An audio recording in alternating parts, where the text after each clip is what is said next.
Oh, there we go. Now it says recording. There we go. Okay. Okay. So I'm here with Scott Ritter, and we are here to discuss his latest analysis that has drawn a bit of controversy from other analysts and commentators.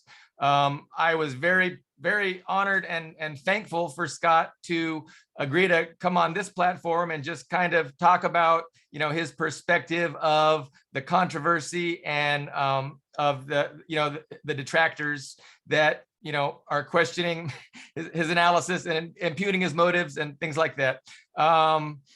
But again, I don't want to do. I want to do very little bit of talking, as little talking as possible, and I want to listen to Scott try and explain from his perspective his thoughts about this the controversy and people disagreeing with his most recent analysis. So Scott, thank you again for coming on. Let me just let you go ahead and discuss.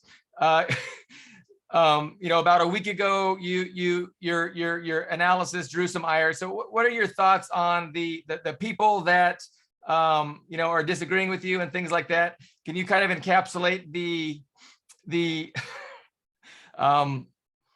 whole controversy in your own words? Sure. I mean, first of all, let me start by saying that I take none of this personally. So my thoughts of the people who are saying things, I don't care. I mean, I don't mean that in a bad way, but I don't take it personally. We're all on a journey, I hope, to ascertain fact-based truth about what's going on in Iraq, or not Iraq, about Ukraine. When people introduce me, they call me a former Marine Corps intelligence officer.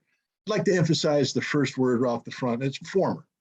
That means that I'm not somebody who can pick up the phone and call Putin, call Biden, call Miley, call Shoigu, call the commanders on the ground, call the National Reconnaissance Office and order up a satellite to be moved, call NSA to get some SIGINT hints on some things.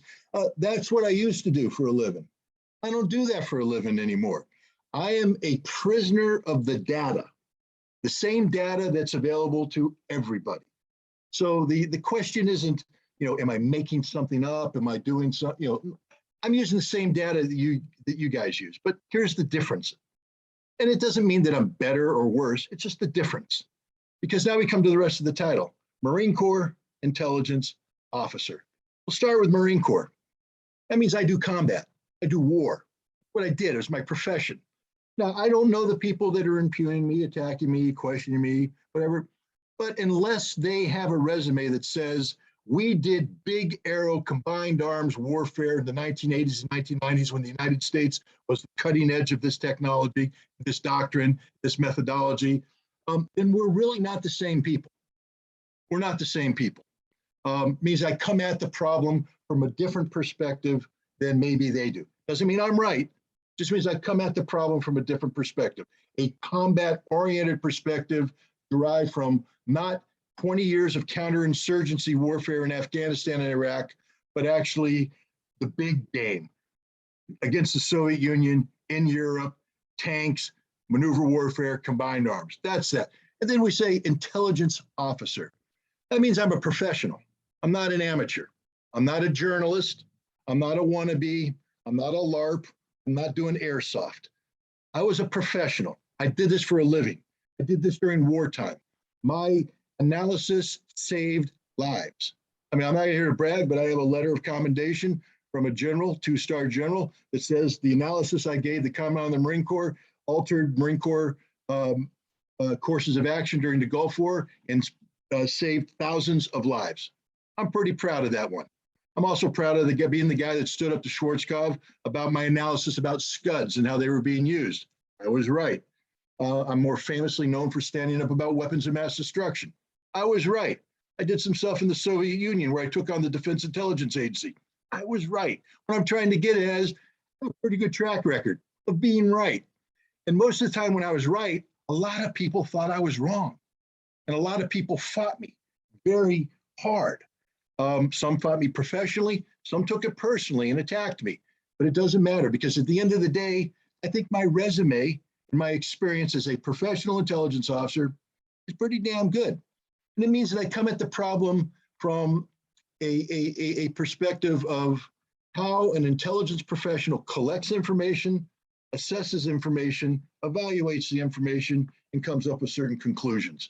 So I'm not making it up as I go along. I'm not, spur of the moment kind of guy. Now, one of the things in the intelligence profession is that it's a constantly evolving situation. So when we start, we have a collection plan based upon essential elements of information, et cetera. And we collect information based upon certain questions that we put out there.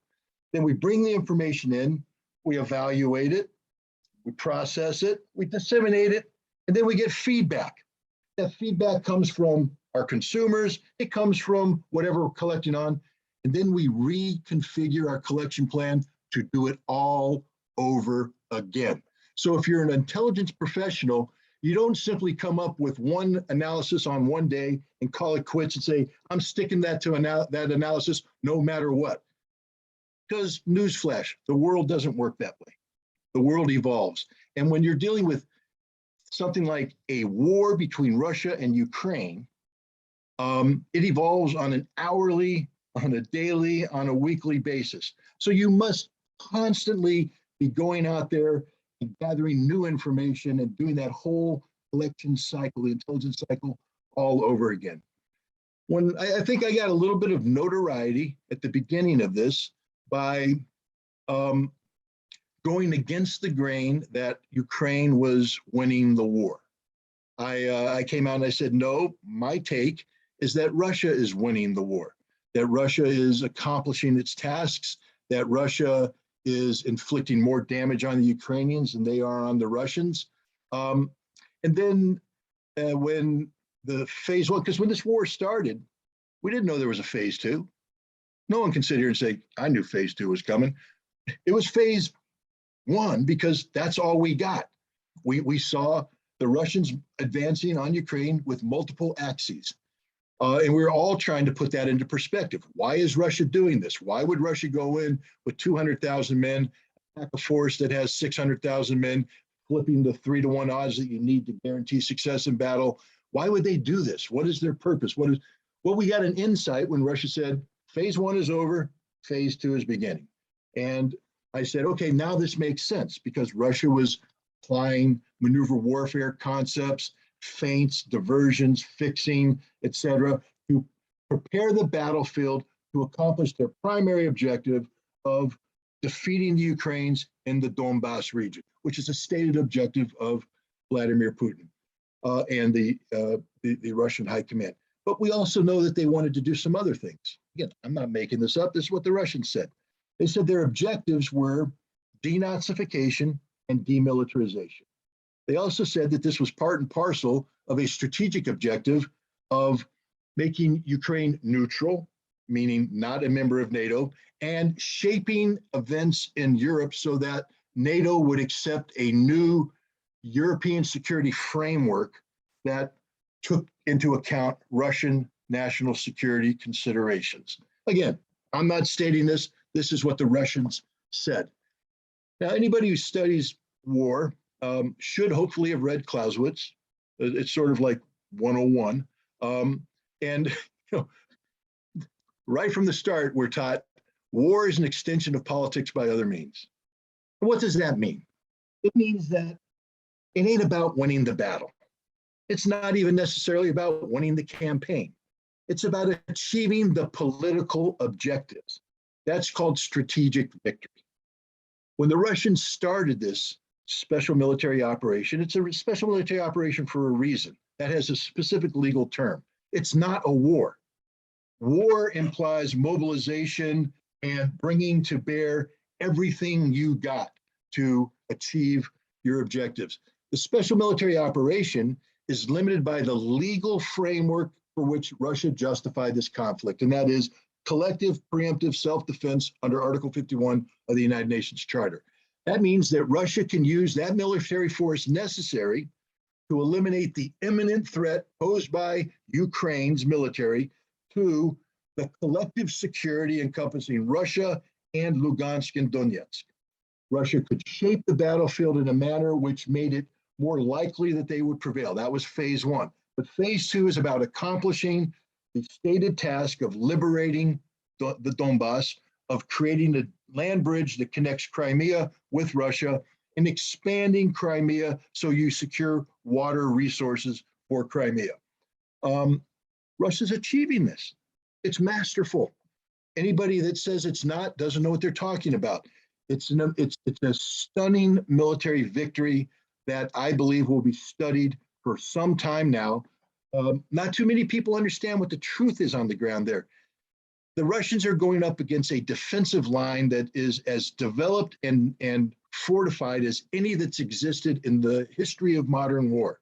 We're talking about interlocking defenses, concrete reinforced bunkers, trenches, artillery with pre-registered fires. The whole works is there, and the Russians are dismantling it piece by piece by piece, and they're maximizing enemy casualties, minimizing their own. Good. Now, the interview that has caused problems with people is an interview I believe I gave to Garland Nixon, together with Ray McGovern. And this is right after the United States did two things. One, Lend-Lease. The president signed into effect a Lend-Lease law. And to give you a brief history of that, Lend-Lease dates back to 1941, March, when Franklin Delano Roosevelt unleashed the arsenal of democracy in support of Great Britain, later the Soviet Union, and China, so that they could build up their military capabilities sufficient to defeat Nazi Germany and Imperial Japan. It's a big ticket item. It's a big deal. And Congress breathed new life into this legislation and gave it to the president, which means that the United States is now in business of activating the arsenal of democracy in support of Ukraine against Russia. Anybody who doesn't understand that this is a fundamental game changer doesn't understand what I just said. Now we're going to put some numbers to this. Prior to this special military operation taking place, the United States was providing between 100, 200, 300 million dollars of military aid to Ukraine per year. This was a mix of non-lethal aid, trucks, things of that nature, and lethal aid, Javelin missiles primarily, and things of that, counter-battery radars. And we viewed that as a lot of money. Hell, a president got impeached over it. I mean, big deal, lots of money. Okay, now I'll give you another number. Russia in 2021 spent $43 billion on the totality of its defense budget. The totality of its defense budget. That's strategic nuclear arsenals, submarines, ships, aircraft, defense industry, and their regular army. $43 billion. From the start of this year until the start of May, basically 4 months, the United States has provided Ukraine either directly or we've allocated $53 billion worth of military assistance. That is $10 billion more than what Russia has spent on its military for an entire year. I'm a Marine, and maybe numbers don't come easy to me, but I'm just saying that if you don't think turning over $53 billion of military assistance has a meaningful impact on the battlefield, then I literally want to know what brand of dope you're smoking, because I want some. It's got to be good. Now, let's parse the numbers out, because I know people say, well, wait a minute, it's old stuff. Hell, I've been saying it's old stuff from day one. I've been saying don't worry about much of this stuff, because you're given a Vietnam era M113, there's not a Ukrainian in their military that knows how to repair that engine. Not one. And we didn't give them enough time to learn how to do that. So we've turned old equipment over with refurbished engines. What happens in combat to engines? They stop working. They break down. And if you don't have the mechanics to repair it, that becomes a death trap. And I've said that. You're condemning Ukrainians to die by sending over this old equipment. We've given them Javelin missiles by the thousands, upwards of 8,000 of them. They're not the game winner that people said. It's not one shot, one kill. These are missiles that many of them date back to 1996, 1997, 1998, 1999. They're old.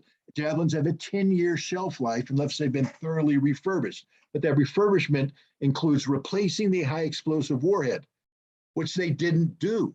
So many of these missiles, even if they guide to the target, they go pop instead of boom. And the Russians don't even blink. A lot of the missiles don't even make it to the target because they release and the electronics haven't been upgraded. So they jam the aileron and the Javelin spins out of control and goes off to who knows where. The same thing with the in-laws. 90%, the number, I got to back that number up. I'll check the number. It's a significant percentage of the in-laws who were sent to Ukraine has exceeded their shelf life. So they have the same problems. And we can go on. Even when we tried the new equipment, the M777 howitzer, you know what? It was made lightweight because they used titanium parts. Problem with titanium, it ain't nearly as flexible or malleable under combat conditions as aluminum. So it tends to crack. And unless you have replacement parts, spare parts, and people trained to maintain the howitzer, ask anybody who's done, any artilleryman who's done a rotation at the National Training Center, what their online ready capability for their howitzers are after 4 weeks at NTC. And they're going to tell you, crap, everything breaks, everything's down. We got to pull it out. If we're not pulling our howitzers out of the line during the rotation, we're going to lose all combat capability. So it's a constant maintenance problem. And you don't train somebody with a train the trainer program, which is what we started with, on how to maintain this. So they get the howitzers, they put them into combat, and they're going to break. Ukrainians can't maintain them. That's an issue. And we can go on and on and on. And so I think I'm on the same page with these people, except when I say $40 billion. Because you know what happens when you have $40 billion worth of equipment? When it breaks, you throw it away and you bring in the next piece. You don't care. Not only that, much of the equipment that they're talking about now is not the old stuff. That was our second phase of arming the Ukrainians. We went from giving them hundreds of millions of dollars of light weapons to saying, oh my God, we've got to up the ante, but we can't be seen as being too provocative to Russians, so we're going to give them old stuff. And we had to do it quickly. So we rushed the training, we gave them the old stuff, and I went, I'm not too worried about that either. Not a big deal. I also believe the Russians would be very good at interdicting this stuff, that when it came in, they had great intelligence, they would find it, they would blow it up before it got to the battlefield. Then a couple things were happening. One, the stuff started appearing on the battlefield in a meaningful way. And when I mean meaningful, it's killing Russians. So all those people that say this would never have an impact, we were wrong. They're killing Russians, not in numbers large enough to change the ultimate outcome, but when you're killing the enemy, you're doing something right. And from the Ukrainian perspective, we're giving them the ability to kill Russians, which means that you're disrupting the Russian flow of action, you're disrupting their operations, and you're forcing them to change what they were doing. So that's going to lengthen the conflict. And the longer this conflict on, we come to the third phase of rearmament, because now we're giving the Ukrainians the good stuff, top of the line stuff. Thanks to Lend-Lease and this money, they can buy brand new equipment, the same stuff the U.S. Army's getting. Fact is, they have priority over the U.S. Army now. So they're getting the brand new stuff, the good stuff, and they're not doing the train the trainer stuff anymore. They're going to Germany and Poland and getting 40-day training courses, 60-day training courses. And remember, this isn't a raw recruit we're talking about. We're taking a professional Ukrainian soldier who's already been through basic training, advanced training, and combat, more combat than any American's seen in terms of real combat. And we're taking them and we're giving them 40 days of intensive training on how to use a specific piece of equipment in a war they already understand. So they already are able to envision how they want to use it, what the threats are, et cetera. That's a long time for them to get better. So now we look at this again. I don't believe that changes the outcome on the battlefield because it's too little, too late. It's not going to be enough. But what it's going to do is lengthen this war. So now we come back again, what I said about the special military operation. It ain't war.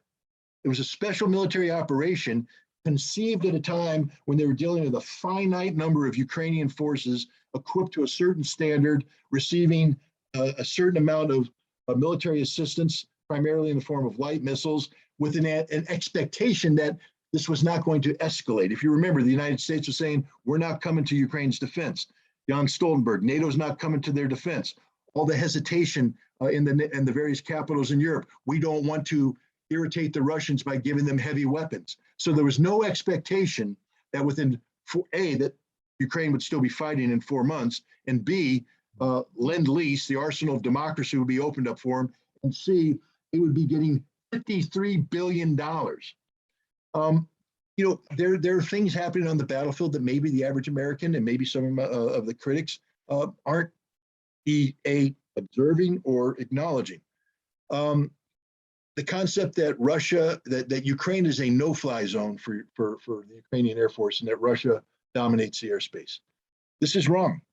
The Ukrainians are still capable of shooting down Russian aircraft. They do on occasion.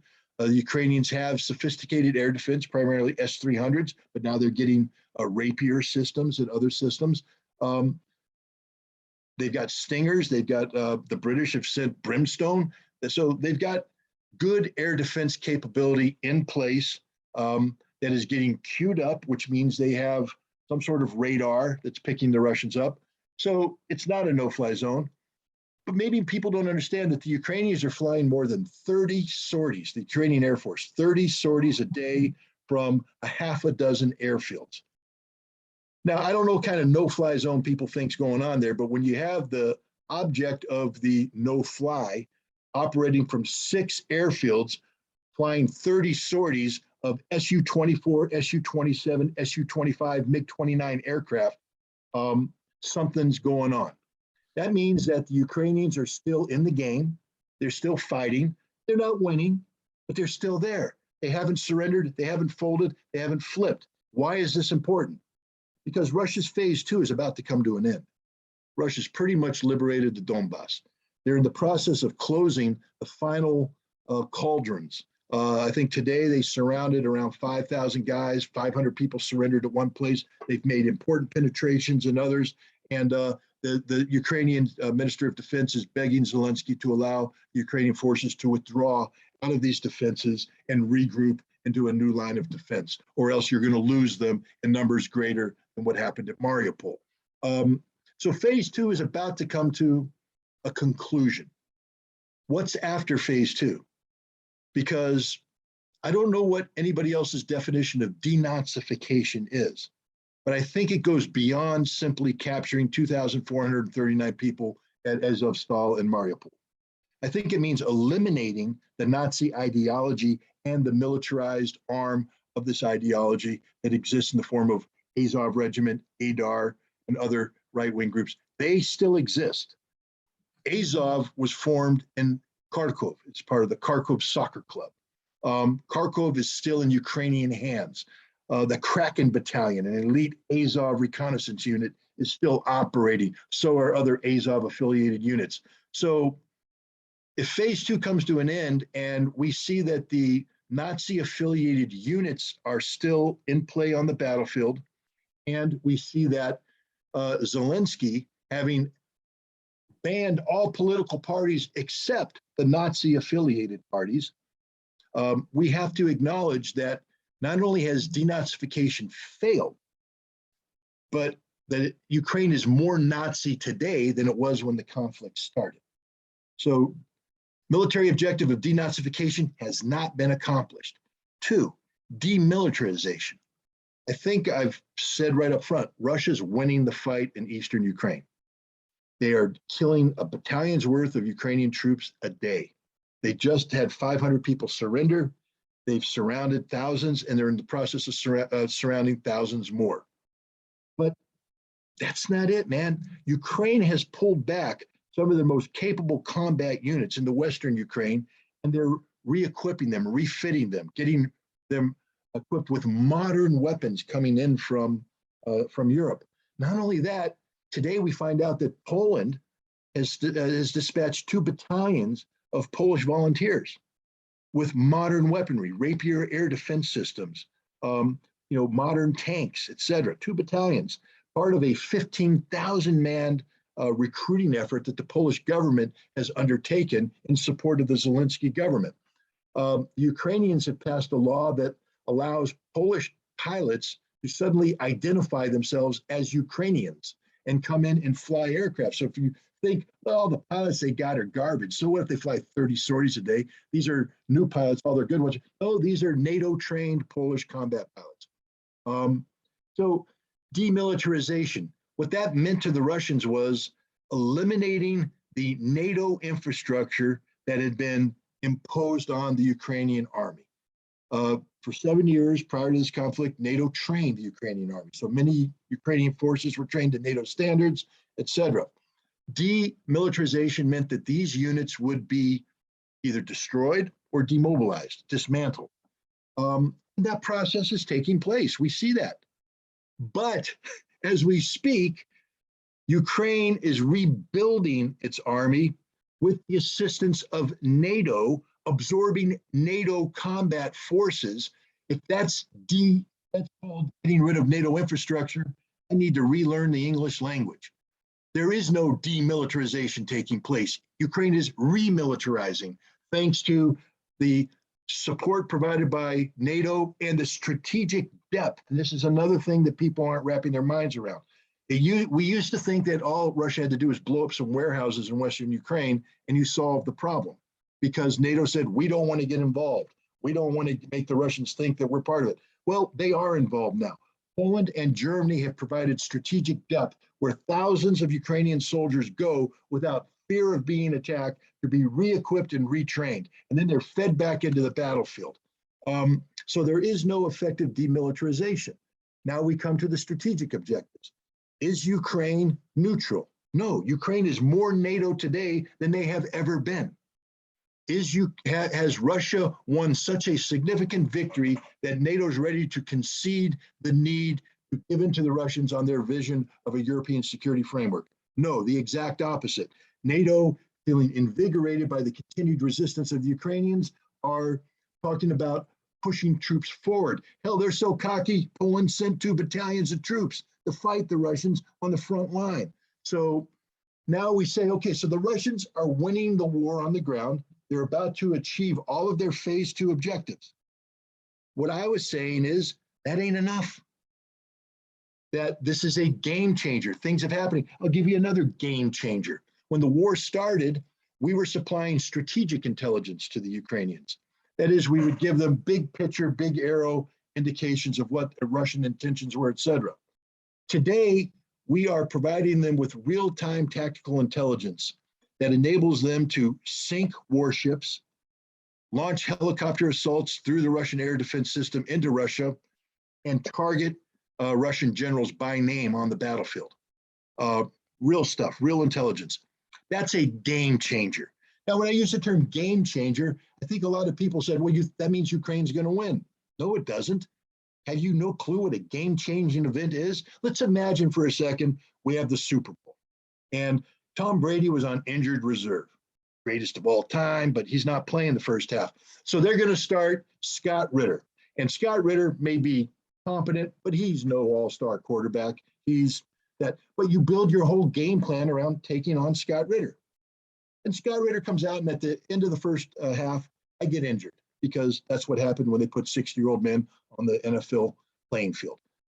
Tom Brady, on the other hand, has a miraculous recovery and says, I'm ready to come back in. So the second half, they start with Tom Brady. That is a game-changing event. It doesn't mean that that team is going to win. What it does mean that in order not to lose, the other team has to adjust what it's doing to compensate for a new reality. So now let's come to the bottom line here. I'm a professional intelligence officer.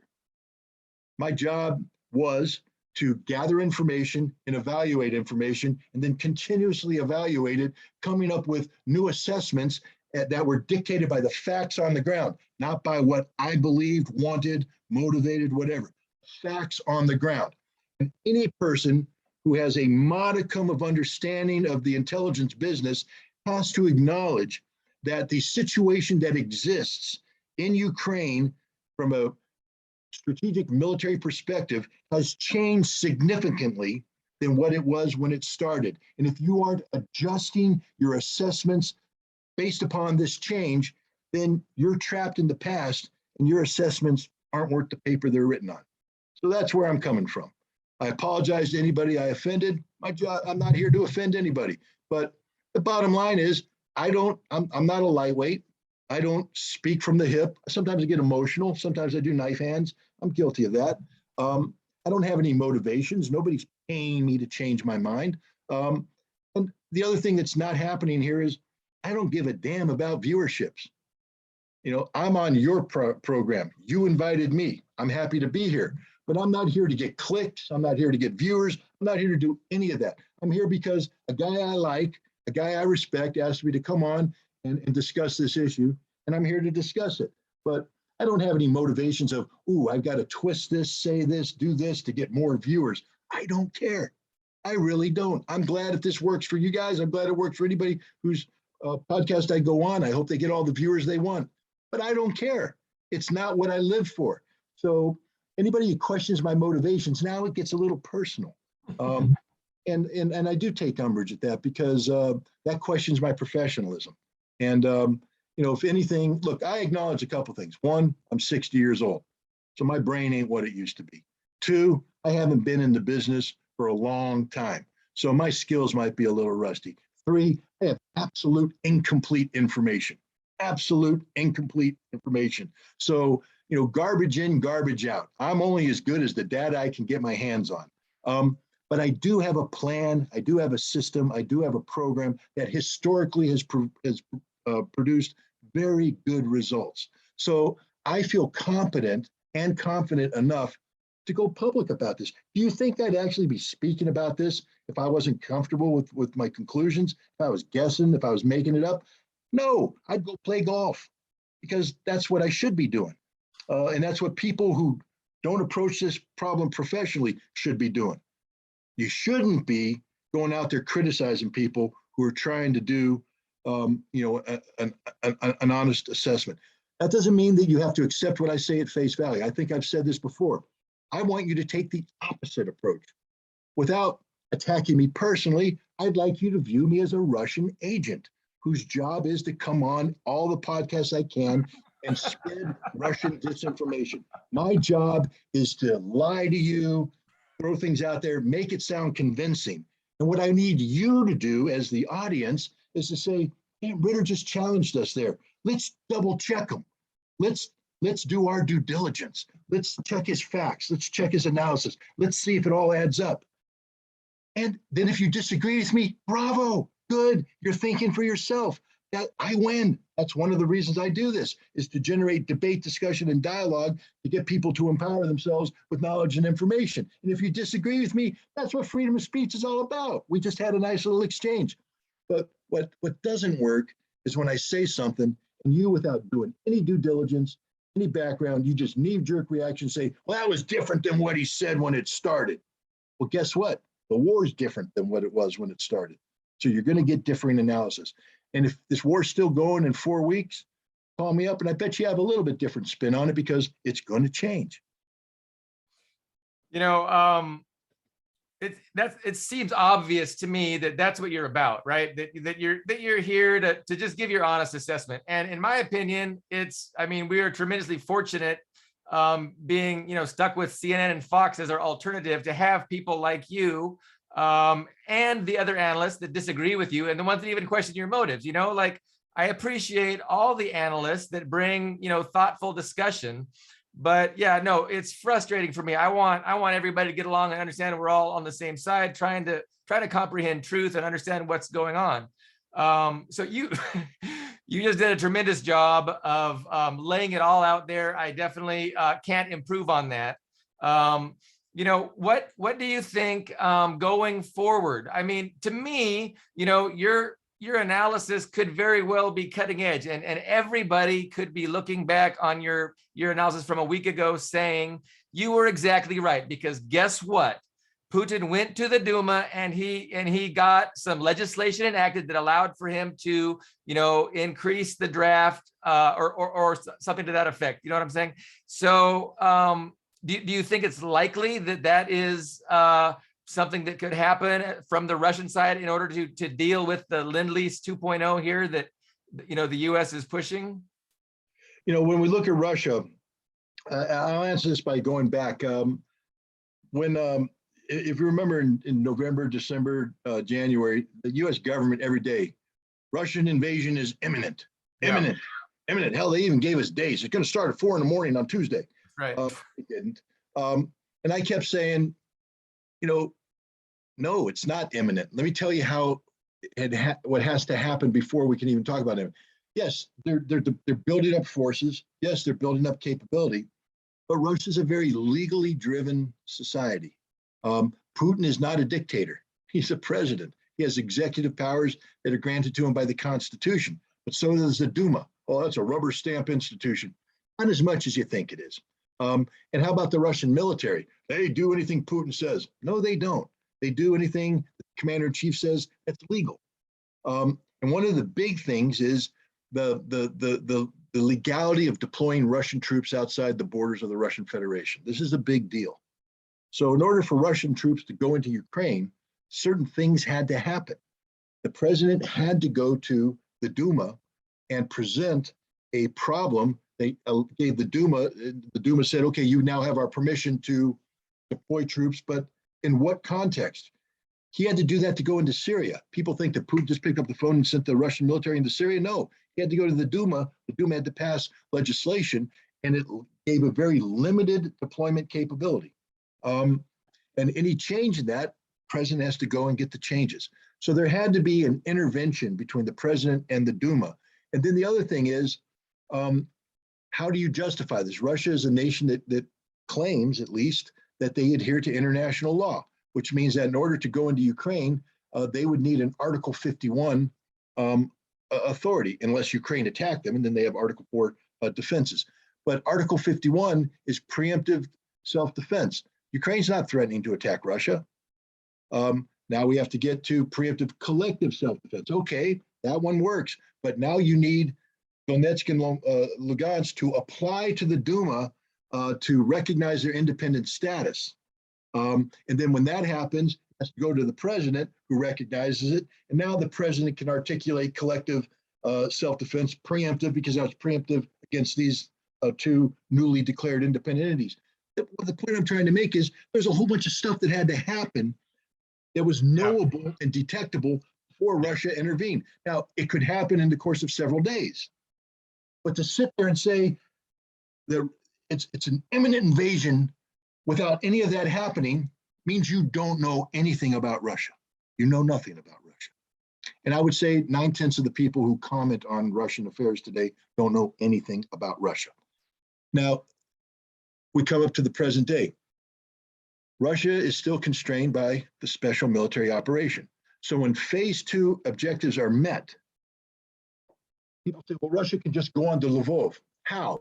How do you justify going to Lvov if your whole legal premise was preemptive collective self-defense to prevent the Ukrainians from launching an offensive military operation against the Donbass? If you just destroyed the Ukrainian military forces that were going to do that, they're no longer a threat. There is no longer an imminent threat. Therefore, you have no legal justification for continuing this conflict. That's a problem that Russia is going to have to address, because if they simply stop this after the liberation of the Donbass, this is a never-ending conflict, because Ukraine has not surrendered, and they will continue to receive billions of dollars of military assistance and rebuild their military, and this will be a forever problem for Russia. That's what I call a strategic defeat. That's what the United States wants to happen. The United States' objective here is to bleed Russia white, basically to get Russia involved in a forever conflict, a new Vietnam, a new Afghanistan. And if Russia simply says, we're done, we're calling it quits, then they are in a quagmire of their own making.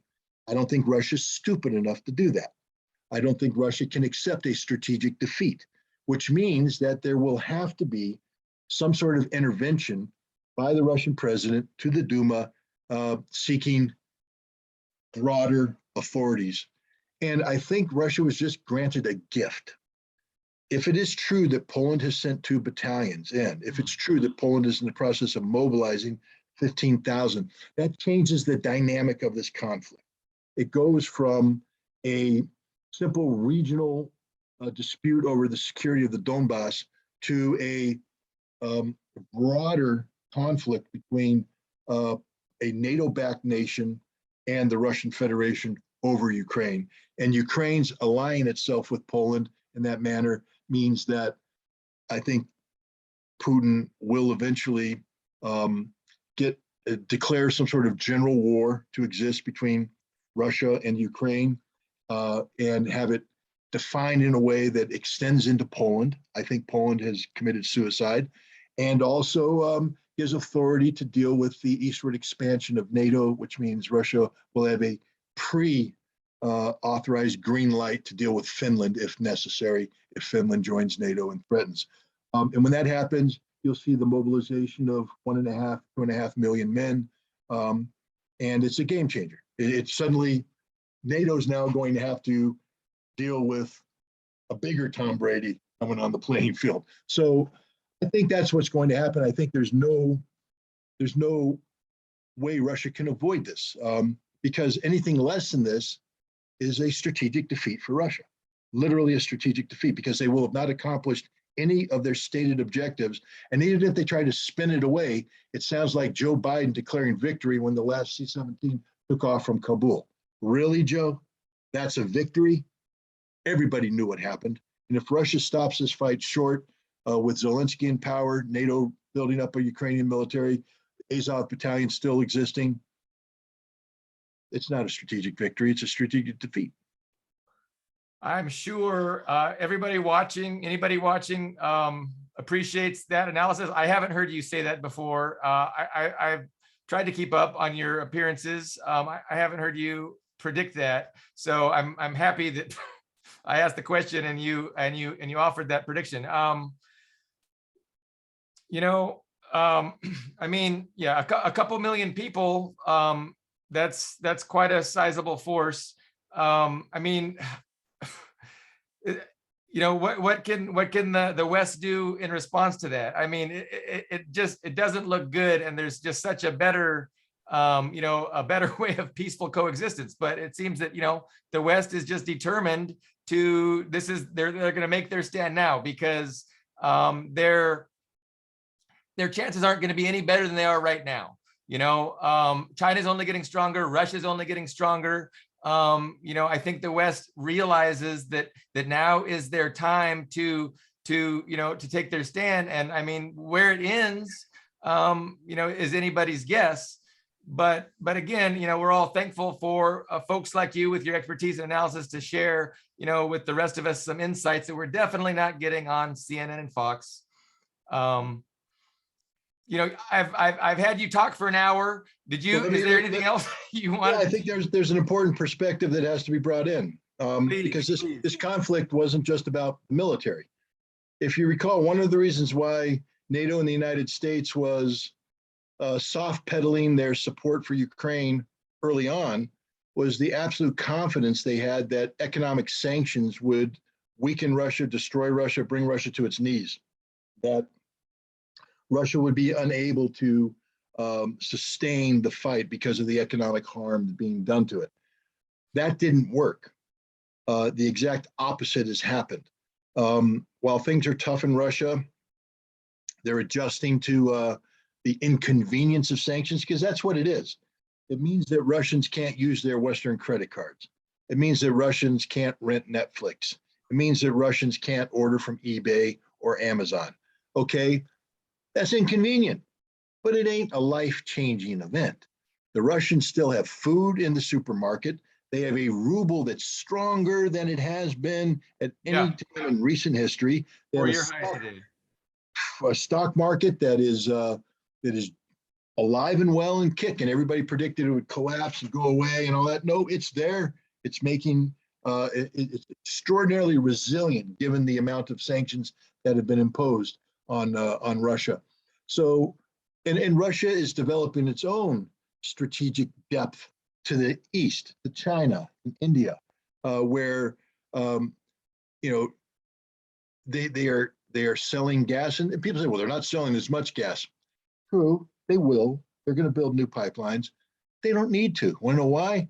Because the price of gas has doubled. You only need to sell half as much gas to make as much money as you were making. So, Russia's doing okay. It's not great. No one's going to pretend that Russia right now is in the midst of, the roaring 20s. No, Russia's tightening its belt, and they've got some tough times coming ahead. But what they're not doing is collapsing, unlike Europe, which is on the verge of economic collapse. This is not a good time to be Europe. Many of their businesses are going to shut down, maybe sooner rather than later, depending on what the price of diesel fuel is. People need to understand that European and American economies run on very thin margins of efficiency. What that means is if I'm Walmart, I don't have a gigantic warehouse with 6 months worth of reserves there. No, the way it works is I order things, they're delivered, they come off the truck onto the shelf, and then hopefully get pushed off the shelf, and we keep that thing going. If there's a disruption in the supply of the deliveries, my shelves go bare. If too many trucks come in and not enough people buying, I have too much stuff. So they've perfected this margin of efficiency. And it depends on the trucker. It depends on those guys that drive those big rigs that burn diesel. And the price of everything we do in the United States hinges on the cost of transportation. And when you suddenly charge a trucker, when he has to pay twice as much for diesel, that means that the cost of transportation is now twice as high, which means either Walmart's going to absorb all that cost, or they're going to go, or they're going to have to transfer the cost to us. The other thing that happens is truckers will just stop driving because they're not making any money. They get paid X amount for delivery. That usually is an all-inclusive price, meaning the truckers will pay for their fuel. But now that their fuel prices has doubled and they're only getting paid the same amount, they're going to go out of business. So a lot of truckers aren't driving. And then we had COVID. But so there was disruptions on there. My point is, as bad as it is in the United States, it's pretty tough right now, and it's going to get worse. Inflation's through the roof. It's going to get worse. It's an order of magnitude worse in Europe. Europe's on the brink of total economic failure. In fact, a European economist has warned the German government that if they're not careful, the damage done to the German economy by the end of this year will be worse than that. Will affect Germany worse than anything since the end of the Second World War. That means since the end of strategic bombing. Okay, so that's what's happening. So, and Russia knows this. And what I'm getting at is a lot of the stuff that we're doing with Ukraine is predicated on an economy that is assumed to be functioning at a certain level of efficiency. But when that economy shuts down and stops working, some of the assumptions people made about supporting Ukraine, and not just the physical act of supporting Ukraine, but the political support for supporting Ukraine. People need to look up James Carville. He's the raging Cajun. He gave some pretty good advice to a guy named Bill Clinton back in the early 1990s when Clinton was running for president. Clinton's one of the smartest guys that ever ran or whoever was president. Doesn't mean you have to like his politics. You just got to recognize, smart guy. He knows it all. He could talk about anything off the cuff. He read everything. And Clinton would get out there and talk about foreign policy and this and that. And the raging Cajun came in and said, it's the economy, stupid. Only talk about the economy because the American voter votes their pocketbook first. And it's the economy, stupid. Every single European government right now that's jumping on the bandwagon to go against Russia is a democratic country. Most of them are parliamentarian in nature. Why that's important? Because if you're like us, we can't just have a vote of no confidence for Congress and shut it down and start over. We got to wait until an election to make changes. But if you're a parliamentary form of government, you get a vote of no confidence, they lose their majority, and it collapses. And the person that is the prime minister is no longer the prime minister. So you have a lot of prime ministers right now in Europe saying some pretty aggressive things about Russia. And the people that put them in office are about to pay a heavy price economically. And we haven't even started talking about what's going to happen when it gets cold. Right now, we're still in the it's getting hot phase of the year, which means their air conditioning isn't going to be running like it was. But then comes the cold time, and that's when things really get bad. Not too many of these governments will survive the winter, I believe, unless something dramatic happens to change this economic problem. And so this is going to alter the strategic picture for Russia as well. And if you're Putin, you have to weigh in the damage that will be caused through general mobilization, which will be significant. It's a big political price, it's a big gamble, and it starts a process that is destructive for all parties involved. It's not as if Russia mobilizes and everything's roses for them. Russia will mobilize and their economy will suffer because now you're taking manpower out of so the industries won't be as efficient. There will be political backlash. And there's going to be war, and war destroys things. So Putin may very well make a decision to slow roll the Ukrainian conflict, meaning that people like me are saying you're suffering strategic defeat. And if he totally called it quits, maybe he would. But he may slow roll phase two to let the economy kick in, to let the economic factor kick in, and then start playing some political cards. I think an important thing for Putin coming up is what's going to happen at the NATO summit at the end of June in Madrid. Is Turkey going to stick to its guns and keep Finland and Sweden out of NATO for the time being? That's a game changer for Russia, because if you don't have to worry about dealing with Finland and Sweden from a military technical standpoint, you have simplified now the military posture equation on how to deal with Poland.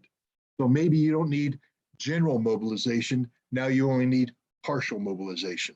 And so, that, and then the other thing is, what enthusiasm is there going to be in Europe for backing Poland on this really audacious, irresponsible action they've taken?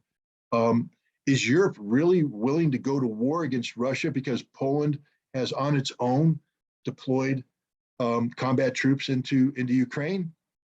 Are the Polish people going to want to continue this policy when their economy starts to collapse, when they start to get hungry? And remember, it's not a war of self-defense. It's an elective war. The Polish government elected to go into Ukraine aggressively. So, Russia may not, if you look at it from a military perspective, there seems to be a lot of good reasons for Russia to seek general mobilization sooner rather than later. But when you look at it from a political perspective, a broader perspective, especially when you factor in this economic reality, it may make sense for someone like Putin, who is not a gambler, who is not a risk taker, who is not someone who actively seeks out conflict, to slow this thing down and wait and see how certain things develop.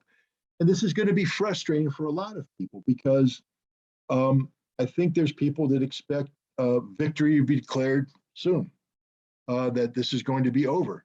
And I'm saying that it's not going to be over.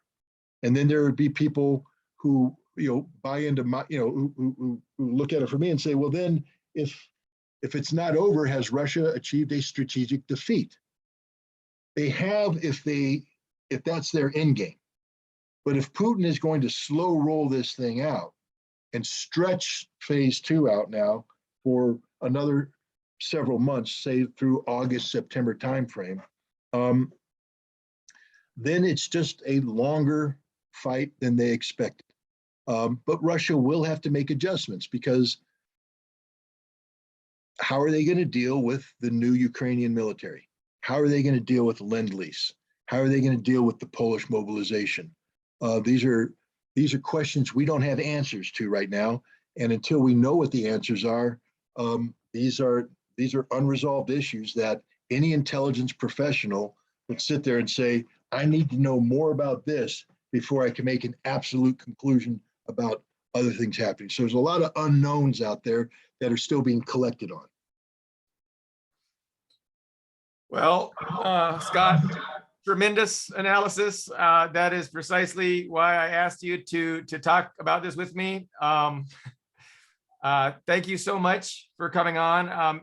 Is there anything else you wanna? I don't want to rush you off. Like if you have more to say, I am glad to sit here and listen. I learned so much, listening to you. So, but it's been a little bit over an hour. So, anything else that has entered your mind that you wanna get out there?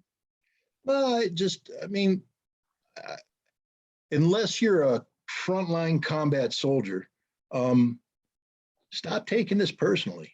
I mean, we're all a bunch of people looking at this long distance, and not too many of us have relatives in the fight, so it's not like this is a deeply personal thing. We can have strongly held opinions or whatever, but just respect the fact that everybody's trying to accomplish the same mission, which is to find a fact-based understanding of a very complex problem that you're not going to get from the mainstream media. I think we're all here because the mainstream media has failed us. They aren't doing their job of doing what we're trying to accomplish here.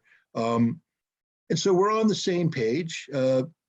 We can have different approaches. We can have different points of view, but it doesn't need to be personal. And you don't have to impugn people's reputations. You don't have to attack people. You don't have to question their motivations. All you have to do is say we're all human and we're entitled to a different point of a different opinion, a different interpretation. There's that old the child's game. You remember the one where you whisper, you get a group of people around and Yeah. you whisper something, and by the time it gets back to you, it's totally different. Yeah. Now, if I take the approach that some people have taken, I would have to accuse some of those people in that circle of lying, because Right. clearly that's not what he said when it started, but it changed to different. None of those people lied. They just acted on what they believed they heard, what they believe. So we are all are prisoners of our own biases, our own backgrounds, etc. And that's a strength because it allows us to approach a problem from a different perspective. And if somebody comes up with a different conclusion than you, that doesn't make them a bad person. It doesn't make them, a Russian bot or, Right. a CIA stooge or, a CNN wannabe. It just means they have a different conclusion than you, which is okay. Because if we're here, either we're here as a self-licking ice cream cone, which means I'm speaking to please myself, or I'm here because I believe that it's important to put data out there to empower people to come up with their own conclusions. And if that's the case, the more data they have access to, the better off. So it's good that there's different points of view out there. It's good that the audience is challenged by a plethora of differing opinions, because then it forces them to do their own due diligence, to do their own assessment and decide which point of view they believe has been more strongly sustained in the process. And this is all a good thing. This shouldn't be a poisonous experience. This should be a liberating experience. And that's all I'm going to leave you with is, man, stop taking it personally, stop attacking people, and just start, doing a better job of assessing data. Thank you so much, Scott. It's an honor to have you on. And the contribution you make to the discourse is literally invaluable. So I appreciate your comments. I'm sorry I didn't give you the last word. I'm going to hit stop recording now.